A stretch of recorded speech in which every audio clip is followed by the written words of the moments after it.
আলহামদুলিল্লাহ, আল্লাহ তাআলার কাছে লাখো কোটি শুকরিয়া যে মহান রব্বুল আলামিন হাফেজ মোহাম্মদ নিয়ামুল ইসলাম পিতা খান জাহান আলী, গ্রাম চলিশিয়া, ডাকঘর নোয়াপাড়া, অভয়নগর, যশোর। হাফেজ মোহাম্মদ সোহেল হোসেন সবুজ পিতা মোহাম্মদ কবির হোসেন, গ্রাম মাগুরা, ডাকঘর মাগুরা, অভয়নগর, যশোর।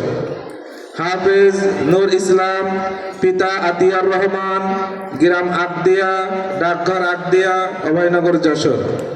হাফেজ মোহাম্মদ মাহিম পিতা মোহাম্মদ মিন্টু মোল্লা, গ্রাম শঙ্কর পাশা, ডাকঘর শ্রীধরপুর, অভয়নগর, যশোর। হাফেজ তাহমিদুর রহমান আরিফ পিতা হাবিবুর রহমান, গ্রাম নোয়াপাড়া, ডাকঘর নোয়াপাড়া, অভয়নগর, যশোর। হাফেজ লাম ইসলাম লিওন পিতা নূর আলম, তার অনুপস্থিতিতে স্টেজে আসবেন, পিতার অনুপস্থিতিতে স্টেজে আসবেন নানা মুতাহার মোল্লা, গ্রাম বইকরা, ডাকঘর নোয়াপাড়া, অভয়নগর, যশোর। হাফেজ আব্দুল আলিম পিতা লিটন খান, গ্রাম বইকরা, ডাকঘর নোয়াপাড়া, অভয়নগর, যশোর। হাফেজ নাহিদুল ইসলাম পিতা আসাদুল ইসলাম, গ্রাম নোয়াপাড়া, ডাকঘর নোয়াপাড়া, অভয়নগর, যশোর। হাফেজ তাহসিন আহমদ পিতা ইমাম হাসান, গ্রাম মাত্তমডাঙ্গা, ডাকঘর জাহানাবাদ, থানা ফুলতলা, জেলা খুলনা। হাফেজ মোহাম্মদ রিয়াদুল ইসলাম পিতা মোহাম্মদ রবিউল ইসলাম, গ্রাম মাত্তমডাঙ্গা, ডাকঘর জাহানাবাদ, থানা ফুলতলা, জেলা খুলনা। এই 16 জন ছাত্রকে আলহামদুলিল্লাহ পাগড়ি প্রদান করা হবে। সাথে সাথে তার পিতার জন্য রয়েছে একটি শাল চাদর এবং টুপি, আর তার মায়ের জন্য রয়েছে একটি উলের চাদর। আমাদের প্রধান অতিথি এবং মাদ্রাসার মুহতামিম সাহেব হুজুর এবং বিশেষ অতিথি সহ সকলেই তাদের মাথায় পাগড়ি দিয়ে দিচ্ছেন। সকলেই দোয়া করবেন আল্লাহ তাআলা যেন তাদেরকে দ্বীনের জন্য কবুল করে নেন, আল্লাহ তাআলা যেন দ্বীনের জন্য কবুল করে নেন, এবং আমাদের সন্তানদেরকেও যেন আল্লাহ তাআলা এইভাবে কবুল করেন। সকলেই নিয়ত করবেন আমরাও একদিন ইনশাআল্লাহ স্টেজে উঠব। পিতা মোহাম্মদ হারুন, তার পিতাকে একটি টুপি এবং একটি চাদর, আর মায়ের জন্য একটি উলের চাদর দেওয়া হচ্ছে, ওইটা পিতার হাতে দিয়ে দেন।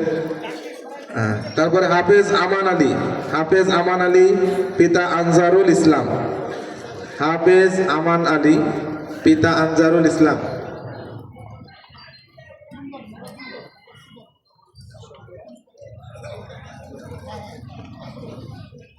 পিতা আনজারুল ইসলাম। হাফেজ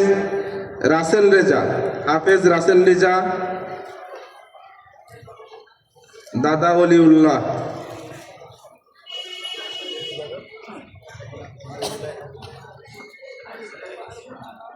হাফেজ সিয়াম হোসেন পিতা জামাল উদ্দিন মিন্টু।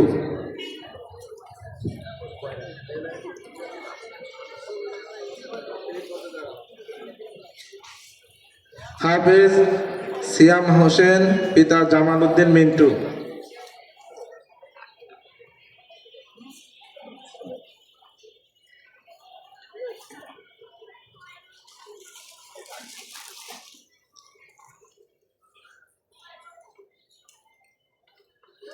হাফেজ আব্দুর রহমান পিতা ওমর আলী,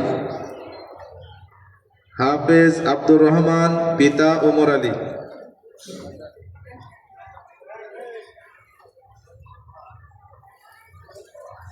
হাফেজ তানজিল আহমদ সানি পিতা মোহাম্মদ মিন্টু মোল্লা।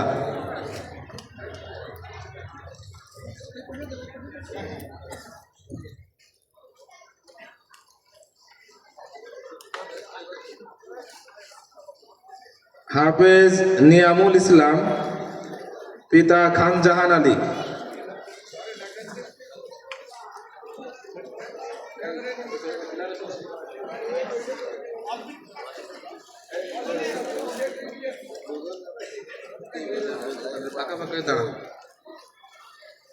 হাফেজ নিয়ামুল ইসলাম পিতা খান জাহান আলী।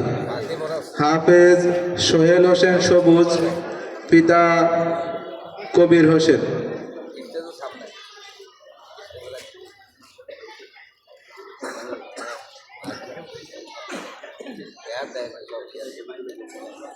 সোহেল হোসেন সবুজ, পিতা কবির হোসেন।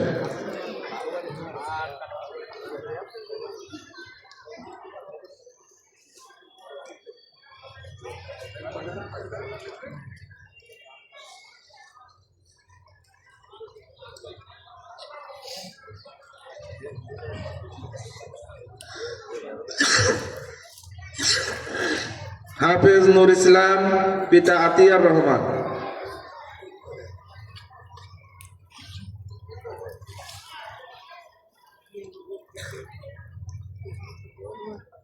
হাফেজ নুর ইসলাম, পিতা আতিয়ার রহমান।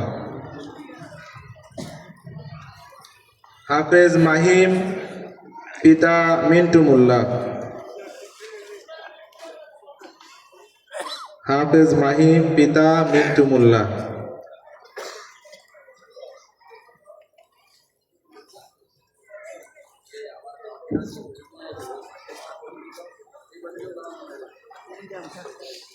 হাফেজ তাহমিদুর রহমান আবির, পিতা হাবিবুর রহমান।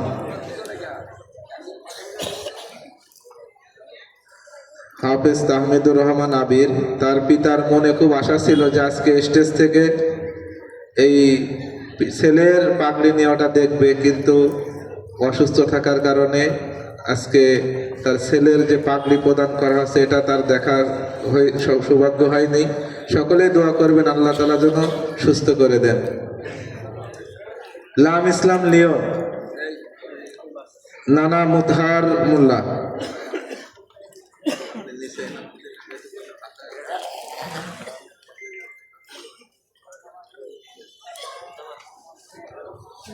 হাফেজ লাম ইসলাম লিওন, নানা মুতহার মোল্লা। হাফেজ আব্দুল আলিম, পিতা লিটন খান।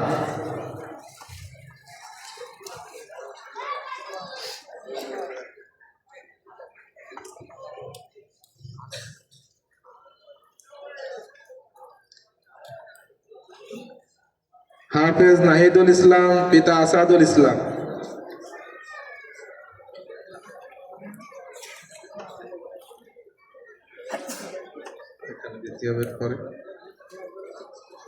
হাফেজ তাহসিন আহমদ, পিতা ইমাম হাসান।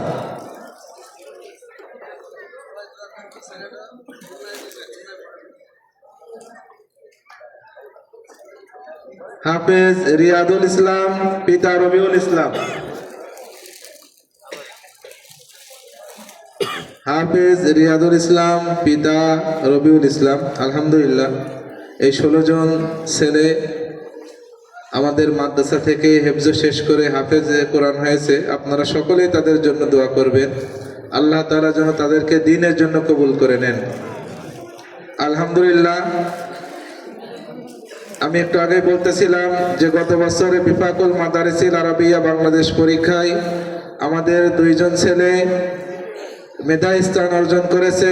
তাদেরকে স্টেজ থেকে পুরস্কার দেওয়া হবে, যেটা বেফাকুল মাদারিসিল থেকে পাঠিয়েছে ওই পুরস্কারটাই। তাদের নাম ঘোষণা করা হচ্ছে হাফেজ নুর ইসলাম।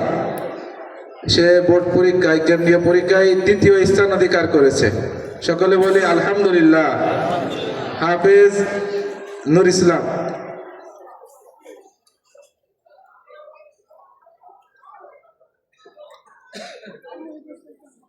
হাফেজ নিয়ামুল ইসলাম, আর একজন হলো হাফেজ নিয়ামুল ইসলাম, 48তম স্থান অধিকার করেছে সারা বাংলাদেশের ভিতরে।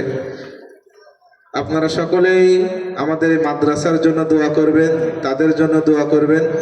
আল্লাহ তাআলা যেন আমাদের এই মাদ্রাসাকে দ্বীনের মারকাজ হিসেবে কবুল ও মঞ্জুর করে নেন। আলহামদুলিল্লাহ, আমাদের প্রধান মেহমান আমাদের মাঝে উপস্থিত। সময় দীর্ঘ করা আসলে। আসসালামু আলাইকুম ওয়া রাহমাতুল্লাহি ওয়া বারাকাতুহু। আলহামদুলিল্লাহ, মেহমানকে বসায় রেখে লম্বা কোনো কথা বলা যাবে না। যেহেতু আমরা এই মসজিদেই প্রতি সপ্তাহে কথা বলি, আমাদের কথা তো সবসময় শোনেন, এজন্য নতুন কোনো কথা বলার কোনো প্রয়োজন মনে করি না।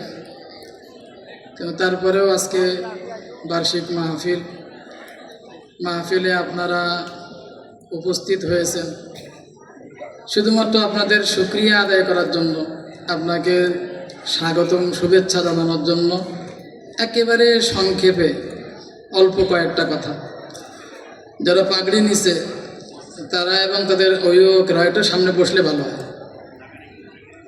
যারা পাগড়ি নিছে এবং অভিভাবক বৃন্দ একটুখানি সামনে বসলে ভালো হবে সবাই।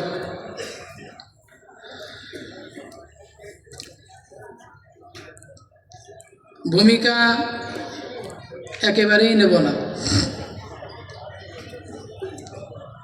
হাফেজে কোরআন, কোরআন শরীফের সাথে সম্পর্ক রাখা, কোরআন পড়নেওয়ালা হওয়া, এটা অনেক দামি বিষয়, অনেক দামি বিষয়। কারণ কোরআন শরীফ তেলাওয়াত যে করতে পারে তার নামাজ হয়, কোরআন শরীফ তেলাওয়াত করতে পারে না তার নামাজ হয় না। এ কথায় কি সবাই একমত নাকি আপনারা, নাকি দ্বিমত আছে? কারণ নামাজ ভঙ্গের 1 নম্বর কারণ হলো কোরআন শরীফ অশুদ্ধ পড়া, আর কোরআন শরীফ না পড়া কি? এজন্য আমাদের শায়েখ বলেন যে মানুষের সবথেকে বড় শত্রু হলো নফস। এই নফসের প্রধান জিহাদ মানুষের সাথে প্রথম জিহাদ করে, মানুষকে বোঝায় তুমি সব কাজ করো, নামাজ পড়ো, হজ করো, যাকাত দাও, সব কিছু করো, কিন্তু কোরআন শরীফ তেলাওয়াত করো না। তো আমাদের বাংলাদেশের কত পার্সেন্ট মানুষ এই জিহাদে হেরে বসে আছে? বলেন কত পার্সেন্ট? কত পার্সেন্ট? আমাদের শায়েখ বলেন 98%। 98% লোক হলো এই নফসের এই জিহাদে হেরে বসে আছে। নফসের সাথে পরবর্তী জিহাদ তো শুরু হওয়ার প্রশ্নই আসে না, প্রথম তো হারা। আর পরবর্তী শয়তান যে আমাদের শত্রু, ওই শয়তান এখন কাছে আসার সুযোগ পায়নি। আমরা বলি না শয়তানের ওয়াসওয়াসায়, শয়তানের দোকায়, শয়তান তোমার কাছে আসেনি এখনো, নফসের প্রথম দোকায় তো হেরে বসে আছে। তো এই নফসের জিহাদের বিরুদ্ধে জিহাদ করে কোরআন শরীফ তেলাওয়াত শিখে মুখস্থ করে হাফেজে কোরআন হওয়া, এটা অনেক বড় বিষয়, কিন্তু অনেক বড় বিষয়। কোরআন শরীফ মুখস্থ করার কোনো যদি ফজিলাত না থাকতো, একটা ফজিলাত কোরআন শরীফ মুখস্থ করার জন্য যথেষ্ট হয়ে যেত। ফাজাইলে আমলের ভিতরে ফজিলাতটা আছে। আল্লাহ রাসূল সাল্লাল্লাহু আলাইহি সাল্লাম বলেন, যদি কোনো চামড়ার ভিতরে আল্লাহর কালাম কোরআন শরীফে রেখে আগুনের মধ্যে নিক্ষেপ করা হয়, তো ওই আগুন ওই চামড়াকে স্পর্শ করতে পারে না, জ্বালাইতে পারে না, পোড়াইতে পারে না। এই হাদিসের ব্যাখ্যায় আমাদের বড়রা বলেন, যদি কোনো মানুষ দুনিয়াতে কোরআন শরীফকে মুখস্থ করে ফেলে, হাফেজে কোরআন হয়, কোনো আমলের কারণে হয়তো জাহান্নামে নিক্ষিপ্ত হয়েছে, তো জাহান্নামের আগুন ওই হাফেজে কোরআনকে স্পর্শ করবে না। ইব্রাহিম আলাইহিস সালামকে যেমন আগুন এনে স্পর্শ করতে পারে নাই, ঠিক জাহান্নামের আগুনও ওই হাফেজে কোরআনকে স্পর্শ করতে পারবে না। দূরত্বে দেখবে যে জাহান্নামে জ্বলতেছে, কিন্তু আসলে সে জ্বলতেছে না, কারণ ভিতরে আল্লাহর কালাম আছে। বহুত বড় দামি একটা বিষয়, বহুত দামি বিষয়। কিন্তু আমার এই কথা বলার মূল লক্ষ্য আর উদ্দেশ্য হলো, দামি বিষয় যদি দামি না রাখা হয়, তো ওটা বেদামি, সব থেকে কম দামি হয়। উদাহরণ, সাদা ভাত। সাদা ভাতের দাম কত? বা সাদা ভাত 1 প্লেটের দাম কত? 20 টাকা, 15 টাকা, 20 টাকা। আর বিরিয়ানির দাম 1 প্লেটের দাম কত? 100, 120, 150, 200, 250 আছে বিরিয়ানি ভাত। আচ্ছা, বিরিয়ানি ভাত যদি পচে যায়, ওটা খাওয়ার কোনো লাইন আছে? সাদা ভাত যদি পচে যায়, পান্তা ভাত খাওয়া যায়। কিন্তু তাহলে বিরিয়ানি ভাত পচে গেছে, ধরেন এই বিরিয়ানি ভাত কোনো জায়গায় রাখা যাবে? রাখলে কি হবে? এক তো পচা ভাত, এই জিনিসটা নষ্ট, যেখানে রাখলাম ও জায়গাটাও নষ্ট, ওর আশেপাশের পরিবেশও নষ্ট। একটা উদাহরণ দিলাম ব্যাস। তো কোরআন পড়নেওয়ালা দামি, যদি কোরআন পড়নেওয়ালা বেদামি হয়ে যায়, পচে যায়, তো ও যে সমাজে থাকে ও সমাজটাও কি করে? খালি নিজে নষ্ট হয় না, ও সমাজকে নষ্ট করে, পুরা জাতিকে নষ্ট করে, জাতিকে নষ্ট করে ফেলে। এজন্য যাদের ছেলেরা হাফেজে কোরআন হয়েছে, আমি তাদেরকে অনুরোধ করব, আপনার সন্তানরে হেল্পার কন্ট্রাক্টর না বানায় আর ওই এসি মিস্ত্রি না বানায়, কমসে কম তাদেরকে দিনের পরে রাখার চেষ্টা, আপ্রাণ চেষ্টা করেন। তো তাহলে সমাজ ভালো থাকবে, না হলে সমাজ গন্ধ হয়ে যাবে। এত গন্ধ আর গন্ধ হবে, এত দুর্গন্ধ হবে, এত দুর্গন্ধ হবে। কাবা ঘরের ভিতরে মূর্তি রাখছে, কি মনে করে? ইবাদত মনে করে নাকি? এই কাবা ঘরের ভিতরে যারা মূর্তি রাখছিল, তারা কি মূর্তিরে খারাপ মনে করে রাখছে? কি মনে করে রাখছে? ইবাদত মনে করে কাবা ঘরের ভিতরে মূর্তি রাখছে। এই রাখাটা কি জায়েজ হয়েছে? জায়েজ হয়েছে। কাবা ঘরের ভিতরে রাখছে না? জায়েজ হয়েছে না? আমি এর পরে কথাটা বললি অনেকে রাগ করবে, কিন্তু বাকি সবার কাছে মাপ চাইছি, একেতে রাগ করেন না কেউ। গতকালকের কথা আমাদের আগের বক্তা বলে গেছে। গতকালকের যে আয়োজনটা হয়েছে, এই আয়োজনটা জায়েজ না না জায়েজ আপনারা বলেন, জোরে বলেন। সবাই বলতেছে না, সবাই বলে না। যারা করলো তারা কি চায়? একটু জেহেনে খাটানো। কি চায় তারা? কোন জিনিসের কারণে না যায় জিনিস তারা ইবাদত মনে করলো? তারা কাবা ঘরে যারা ওই ঠাকুর উঠাইছিল, তারাও যারা ইবাদত মনে করে উঠাইছিল, গতকালকে যারা করেছে ইবাদত মনে করে করেছে। রাগ করেন না, কারণ কেউ রাগ করেন না, বোঝার জন্য জিনিসটা বললাম। আমি অগ্রিম ক্ষমা চেয়ে নিয়েছি। গুণা তো গুনাই, গু তো গুই, পকেটে রাখলে কি আর গালের মধ্যে রাখলে কি আর মসজিদের মধ্যে রাখলে কি? গু তো গুই নাকি বলেন না? গু মসজিদে গেলে ফাঁক হয়ে যায়, আমার গায়ে লাগলি পাক। এই জন্য নাপাক তো নাপাকি। এই জন্য গতকালকে ওই জায়গায় দেখেন বহুত লোক গেছে, আজকে সেই তুলনায় কয়টা লোক আসছে? আমাদের দেশে দিন কায়েমের অগ্রগতি হয়ে গেছে। তো দিনের পক্ষে লোক বেশি না দিনের পক্ষে লোক বেশি? আল্লাহ সবাইরে বোঝার তৌফিক দান করুন। সর্বশেষ কথা, আজকে 2 বছর পরে মাহফিল হইতেছে। এই 2 বছরে আমাদের মাদ্রাসা থেকে 2টা সন্তানকে আমরা হারাইছি। একটা সন্তান একেবারে ছোট্ট, ক্লাস 2তে পড়তো, ইমদাদুল্লাহ। আমার আজকে তাদের কথা খুব বেশি মনে পড়তেছে, খুব বেশি মনে পড়ে। এই আমাদের থেকেই হারাই গেছে, এই রাস্তাতে অ্যাক্সিডেন্ট করে দুনিয়া থেকে বিদায় নিছে। আল্লাহ তাআলা তার পরিবার পরিজনকে ধৈর্য ধারণ করার তৌফিক দান করুন। আরেকটা সন্তান এই বছরে ক্লাস 5-এর পরীক্ষার নিবন্ধন করা আছে, এই কিছুদিন আগে আমরা হারাই ফেলেছি। আজকে ওই 2জন থাকলেও এই সাদা পোশাকধারী ছাত্রদের ভিতরে বউ থাকতো, দুজনই থাকতো। এই সন্তানের দাদি আজকে এখানে আসছে, দোয়া চেয়েছেন। আমার সবাই দোয়া করে যেন আল্লাহ তাআলা তাকে জান্নাতের সুউচ্চ মাকাম দান করেন। এই 2টা বিষয় মনে বড় ব্যথা লাগছে। আরেকটা ব্যথা লাগছে, সেটা হলো এই যে সর্বশেষ ছোট্ট একটা বাচ্চা তাহমিদ, তার মাথায় পাগড়ি দেওয়া হলো। তার আব্বা খুব মহাব্বত করেন আমাদেরকে, খুব মহাব্বত করেন।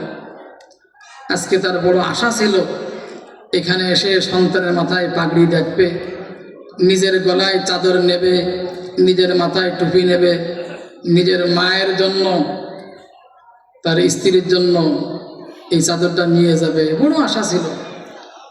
কিন্তু আল্লাহ তাআলা এমন এক রোগে আক্রান্ত করেছে, বাড়ির সবাই আফসোস করতেছে, হাই হুতাশ করতেছে। মারাত্মক অসুস্থ হয়েছে, নড়তে পারতেছে না, চলতে পারতেছে না, ডাক্তার কোনো জায়গায় যাইতেও দিচ্ছে না। এই জন্য তার জন্য দোয়া চাই। যেন আল্লাহ তাআলা তাকে খুব তাড়াতাড়ি খুব দ্রুত শেফায়ে কামেলা আজেলা দান করেন। সবাই বলি আমিন। মাদ্রাসার পরিচালনার ক্ষেত্রে সকলের সাথে মিশতে হয়, সকলের সাথে চলতে হয় এবং মসজিদে ইমামতি করার কারণে অনেক কথা বলতে হয়। আমি সকলের কাছে মাপ চেয়ে নিচ্ছি, যেহেতু আবার মাহফিল আরও 1 বছর পরে, আর কতদিন পরে হবে আল্লাহ ভালো জানে, যেহেতু পূর্বে 2 বছর হয় নাই, কিন্তু আবার কবে হবে সেই দিন হয়তো আমিও হারাই যাব। তো সকলের কাছে মাপ চেয়ে নিচ্ছি, যদি কোনো ভুল ভ্রান্তি হয় অগ্রিম সবাই আমাকে মাফ করে দেবেন ইনশাআল্লাহ। ঠিক আছে না ইনশাআল্লাহ? আমিও সবাইকে মাফ করে দেব। প্রধান মেহমান অনেক দূর থেকে আসছে, আমরা সবাই দোয়া করব জবান থেকে যেন আল্লাহ তাআলা দ্বীনের খাঁটি কথা, হক কথা, আমরা তো দিন এক এক জিনিসটা মনে করি রে, এক এক জিনিসকে দিন মনে করি। ওই যেরকম কাবা ঘর উলঙ্গ হয়ে তওয়াফ করা, ওটাও দিন মনে করতো তারা। কাবা ঘর উলঙ্গ হয়ে তওয়াফ করা, এটাও কি মনে করতো তারা? দিন মনে করত। কাবা ঘরের ভিতরে মূর্তি ঢুকানো, এটা দিন মনে করত। তা আমাদের সমাজে এরকম বদ্দিনটা দিন মনে করে। এই জন্য বদ্দিনটা দিন মনে না করার জন্য আল্লাহ রাসূল এক দোয়া শিখাই দিয়েছেন। আমি প্রতি জুম্মায় খুতবার শেষে দোয়াটা পড়ি, আল্লাহুম্মা আরিনাল হাক্কা হাক্কাও ওয়ারযুকনা ইত্তিবাআ ওয়া আরিনাল বাতিলা বাতিলাও ওয়ারযুকনা ইজতিনাবা। হককে হক হিসেবে চিনতে পারি, হককে গ্রহণ করতে পারি, নাহাককে নাহাক হিসেবে চিনতে পারি, নাহাক হিসেবে দূরত্ব বজায় রাখতে পারি। এ দোয়া সদা সর্বদা আল্লাহ তাআলার কাছে করা। জেহেন যদি পরিষ্কার না হয় তো এরা নাহাককে হক মনে হয়, নাহাককে হক মনে হয়। ফিরআউন মূসা আলাইহিস সালামকে কতল করবে, তার জন্য ওয়াকালা ফিরআউনু দারুনি আকতুল মূসা ওয়াল ইয়াদউ রাব্বা। ফিরআউন বলতেছে এই মূসারে কতল করতে হবে, কেন? বলে মূসা হলো বদ্দিনের দাওয়াত দেয়। আসলে মূসা বদ্দিনের দাওয়াত দেয় না ফিরআউন বদ্দিনের দাওয়াত দেয়? ফিরআউন বোঝে কি, যেটা বোঝে সেটা বলে। তো জেহেন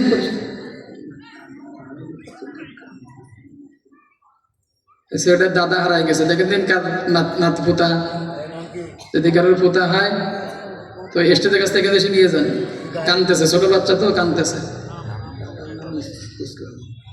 ইসলাম কোন ইসলাম? আমাদের এই ইসলাম, ও রান্নাঘাটার ইসলাম। আচ্ছা, আল্লাহ তাআলা আমাদের সকলকে কথাগুলো বোঝার আমল করার তৌফিক দান করুক, হককে হক জানার তৌফিক দান করুক, নাহাককে নাহাক জানার তৌফিক দান করুক, হককে গ্রহণ করার তৌফিক দান করুক, নাহাক থেকে ফিরে থাকার তৌফিক দান করুক। হক এবং নাহাককে বোঝার সর্বসোজা রাস্তা আমার পুরা ইচ্ছাকে ওলামায়ে কেরামের ইচ্ছার পরে ছেড়ে দেওয়া, আমার পুরা বুঝকে ওলামায়ে কেরাম বুঝে পর ছেড়ে দেওয়া। আমি কিচ্ছু বুঝি না, ওলামায়ে কেরাম যা বলে আমি তাই করি, ব্যাস। কোনো দলিলা দিলে আমি বুঝি না, যাই কোরআন তিলাওয়াত করতে পারি না, তো দলিলটা দেবো কোনতে? এই জন্য ওলামায়ে কেরাম ছেড়ে দেওয়া, এটা হলো হকের উপরে থাকা, নাহাক থেকে দূরে থাকার সবচেয়ে সহজ রাস্তা। আল্লাহ তাআলা আমাদের সকলকে তৌফিক দান করুক। আর সময় নেব না, প্রধান মেহমান অনেক দূর থেকে আসছে, অনেক কষ্ট করে আসছে। আমার মনে হয় প্রধান মেহমান খানাও খায় না এখনো, এসে গাড়িতে নামছে, উপরে গেছে, নাস্তা করেছে, চলে আসছে শুধুমাত্র আপনাদের সামনে কিছু কথাবার্তা বলার জন্য। আল্লাহ তাআলা মেহমানের জবান থেকে সুন্দর সুন্দর কথা বাইর করে দিক এবং আমাদের সকলকে কথাগুলো বুঝে সে অনুযায়ী আমল করে দুনিয়া আখিরাতের উভয় জগতের সফল হওয়ার তৌফিক দান করুক। ওয়া আখির দাওয়ানা আলহামদুলিল্লাহি রাব্বিল আলামিন।